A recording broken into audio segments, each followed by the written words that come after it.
నమస్తే ఫ్రెండ్స్. మనకి ఈ మేల్ ఫీమేల్ అయితే బయటికి రావడం జరిగింది. 2 ఈక్వల్‌గా మేలు ప్లస్ ఫీమేల్ 2 ఒకేసారి రావడం వల్ల మనకి కొంచెం హ్యాపీగా ఉంది. ఎందుకంటే 2 ఈక్వల్‌గా బయటికి వచ్చినప్పుడే మాత్రమే కొంచెం దిగుబడి వచ్చే అవకాశం ఉంటది. ఎందుకంటే మేల్ నుంచి వచ్చే డస్టు ఫీమేల్ తీసుకోవడం వల్ల ఇది గింజ తయారు కావడం జరుగుతుంది. ఎందుకంటే ఫీమేల్ అనేది ఓపెన్ కావడం జరుగుతుంది. ఆ ఓపెన్ అయిన టైంలో మేల్ నుంచి వచ్చే డస్ట్ తీసుకోవడం వల్ల ఫీమేల్ గింజ తయారు కావడం జరుగుతుంది.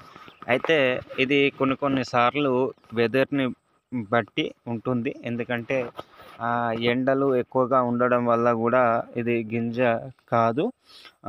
ఇలాంటి టైంలో మనకి ఫ్లవరింగ్ టైంలో యాక్చువల్లీ మబ్బులు పడుతూ ఉడుకుతూ ఎక్కువగా ఫ్లవరింగ్